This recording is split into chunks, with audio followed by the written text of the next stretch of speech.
ఆపదామపహర్తారం దాతారం సర్వసంపదాం లోకాభిరామం శ్రీరామం భూయో భూయో నమామ్యహం.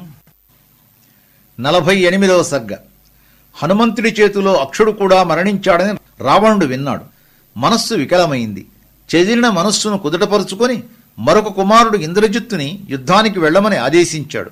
కుమారా, శస్త్రాస్త్ర ప్రయోగం తెలిసిన వారిలో ముల్లోకాలలోనూ నువ్వే శ్రేష్ఠుడివి. సురాసురులను పీడించి ఓడించిన వాడివి.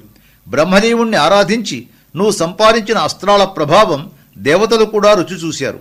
సమస్త దేవతా గణాలలోనూ ఏ ఒక్కడూ నీ అస్త్రబలం ముందు నిలవలేకపోయారు. ముల్లోకాలలోనూ నిన్నెదిరించి గెలిచినవాడు లేడు. నీకు భుజబలం ఉంది, బుద్ధిబలం ఉంది, అపారమైన తపోబలం ఉంది. దేశకాలోచితంగా కార్యం సాధించగల నేర్పరివి. నీ గురించి తెలియని వారెవ్వరూ లేరు. తపోబలంలోనూ బల పరాక్రమాలలోనూ నాకు తగిన కుమారుడివి. యుద్ధం వస్తే నువ్వు ఉన్నావనుకుంటే చాలు, నాకు విజయం పట్ల నమ్మకం కలుగుతుంది. నిన్ను తలుచుకుని నిశ్చింతగా ఉంటాను. ప్రస్తుతం మన అశోకవనంలోకి వానరుడొకడు వచ్చాడు.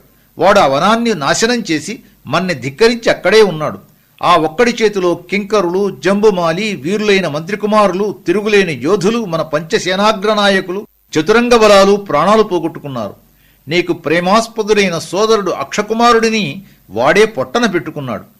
నహితేష్వేవమేసారో యస్త్వయ్యరినిషూదన. నాకున్న బలమంతా నువ్వే. యుద్ధాలలో నన్ను గట్టెక్కించగలవారు నువ్వు తప్ప వేరెవ్వరూ లేరు. ఆ వానరుడి బలం, ప్రభావం దృష్టిలో ఉంచుకో. నీ బలపరాక్రమాలు చూసుకో. నీ బలానికి తగిన రీతిలో విజృంభించు. యుద్ధం నీ మీదనే ఆధారపడి ఉంది.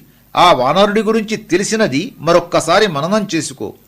నవీరసేనా గణశోప్యవంతి నవజ్రమాదాయ విశాలసారం నమారుతస్యాస్య గతేః ప్రమాణం నచాగ్నికల్పః కరణేన హంతుం.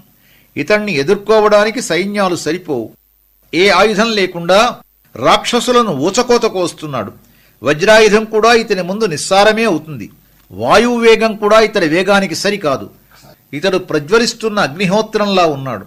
ఇతడి విషయంలో సాధారణ సాధనాలు పనిచెయ్యవు. నువ్వు తపస్సు చేసి సంపాదించిన దివ్యాస్త్రాలను స్మరించుకొని యుద్ధం చెయ్యి. నీ వంటి వాడిని ఒక వానరుడితో యుద్ధానికి పంపడం సరైన పని కాదు. కాని క్షత్రియ ధర్మాన్ని అనుసరించడం తప్పదు గదా. శస్త్రాస్త్ర ప్రయోగంలో కౌశలం సంపాదించడం, విజయం కోరుకుంటూ యుద్ధం చేయడం, ఇదే కదా రాజధర్మం. వానరుణ్ణి జయించి క్షేమంగా రా. ఇంద్రజిత్తు లేచి తండ్రికి ప్రదక్షిణం చేసి నమస్కరించాడు. ఆత్మీయులందరూ పొగుడుతూ ఉంటే ఉత్సాహవంతుడై రణరంగానికి వెళ్ళాడు. అతడిది ఒక దివ్య రథం. దాని గమనానికి అడ్డు లేదు. దానికి గుర్రాలకు బదులు క్రూరమృగాలను కట్టారు. ఆ రథంలో అశోకవనం ముఖద్వారం వద్దకు వెళ్ళాడు. అతడి రథధ్వనిని, ధనుష్టంకారాన్ని విని ఎవడో గొప్ప వీరుడు వస్తున్నాడని హనుమంతుడు సంతోషించాడు. ఇంద్రజిత్తు హనుమంతుని మీద వేగంగా బాణాలు ప్రయోగించాడు. హనుమంతుడు అవేవీ తనకు తగలకుండా ఆకాశంలో తిరగడం మొదలుపెట్టాడు. ఇంద్రజిత్తు గురితప్పని విలుకాడు. కాని అతడి బాణాలేవీ హనుమంతుడికి తగలనే లేదు. అతడు గురి చూసి వేస్తూనే ఉన్నాడు. కాని హనుమంతుడు వేడుకగా బాణానికి మధ్య తిరుగుతున్నాడు. అలా కొంతసేపు జరిగింది. హనుమతో వేదన రాక్షసోంతరం నమారుతిస్తస్య మహాత్మనోంతరం. ఎంతసేపు గడిచినా హనుమంతుడి బలహీనత రాక్షసుడికి తెలియలేదు. రాక్షసుడి బలహీనత హనుమంతుడికి తెలియలేదు. ఒకరికొకరు లొంగకుండా యుద్ధం సాగుతోంది.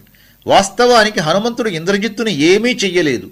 అతడి బాణాలకు దొరకకుండా కేవలం అతడికి నిరుత్సాహం కలిగిస్తున్నాడు. గురితప్పని బాణాలు కూడా వ్యర్థమై కింద పడిపోతుంటే ఇంద్రజిత్తు ఆలోచించాడు. వానరుణ్ణి చంపడం, కనీసం గాయపరిచి బంధించడం సాధ్యం కాదని నిర్ణయానికి వచ్చాడు. వెంటనే హనుమంతుడి మీద బ్రహ్మాస్త్రం ప్రయోగించాడు. ఆ అస్త్రబంధంతో కదలలేక హనుమంతుడు దబ్బున నేల మీద పడిపోయాడు. తనను కదలకుండా కట్టిపడేసింది బ్రహ్మాస్త్రమని హనుమంతుడికి వెంటనే తెలిసిపోయింది. ఆ అస్త్రబంధం తనకు ఎక్కువసేపు ఉండదని బ్రహ్మ ఇచ్చిన వరం జ్ఞాపకం వచ్చింది. ఈ అస్త్రబంధాన్ని అతిక్రమించే శక్తి నాకు లేదు. ఇది బ్రహ్మదేవుడి ప్రభావం. దీనికి నేను కొంతసేపు కట్టుబడి ఉండవలసిందే. నాకు బ్రహ్మ, మహేంద్రుడు, వాయువు రక్షణగా ఉన్నారు. అందుకే అస్త్రబంధంలో ఉన్నా ఏమీ భయం కలగడం లేదు. కదలకుండా ఉంటే రాక్షసులు నన్ను పట్టుకుంటారు. దాని గురించి విచారించనక్కర్లేదు. అంతేకాదు, ఒక విధంగా ఇది మంచిదే. నన్ను బంధించి వాళ్లు రావణుడి వద్దకు తీసుకువెడతారు, అతడితో మాట్లాడవచ్చు అనుకున్నాడు. అతడు కదలకపోవడంతో ధైర్యం వచ్చిన రాక్షసులు హనుమంతుణ్ణి సమీపించి తిరిగి ఎక్కడ లేస్తాడో అని భయంతో కదలకుండా గట్టిగా పట్టుకుని బెదిరించడం మొదలుపెట్టారు. రాక్షసుల హడావుడి చూచి హనుమంతుడు వారిని బెదిరించడానికి గట్టిగా అరిచాడు. దానితో ఒక్క అడుగు వెనక్కి వేసి మరింత జాగ్రత్త కోసం బబంధుశ్చణవల్కైశ్చ ద్రుమచీరైశ్చ సంహతైః జనపనార పేని చేసిన తాళ్లతోనూ నారచీరలతోనూ గట్టిగా కట్టారు. రావణుణ్ణి చూడాలనే కోరికతో వాళ్ళేం చేసినా ఆ కపివీరుడు సహించి ఊరుకున్నాడు. ఇంకొక దానితో కడితే బ్రహ్మాస్త్రం వదిలేస్తుంది. రాక్షసులు తాళ్లతో కట్టగానే బ్రహ్మాస్త్రం వదిలేసింది. అది ఇంద్రజిత్తు గమనించాడు. అహో మహత్కర్మ కృతం నిరర్థకం నరాక్షసైర్మంత్రగతిర్విమృష్ట. అయ్యో, ఎంత గొప్ప పని వ్యర్థమైపోయింది. మంత్రం పనిచేసే విధానం ఈ రాక్షసులకు తెలియదు. ఒకసారి బ్రహ్మాస్త్రం వదిలేస్తే మరొక అస్త్రం ఏదీ పనిచేయదు. ఇప్పుడు అందరి పరిస్థితి సంశయాత్మకమైపోయింది అనుకున్నాడు. రాక్షసులు బంధించి తీసుకువెడుతుంటే అస్త్రేణ హనుమాన్ముక్తో నాత్మానమవబుధ్యత. హనుమంతుడు తన్ను అస్త్రం వదిలేసిందని గమనించుకోలేదు. రాక్షసులు పిడికెళ్లతో పొడుస్తూ కర్రలతో కొడుతూ వానరవీరుణ్ణి రావణుడి వద్దకు ఈడ్చుకు వెళ్లారు.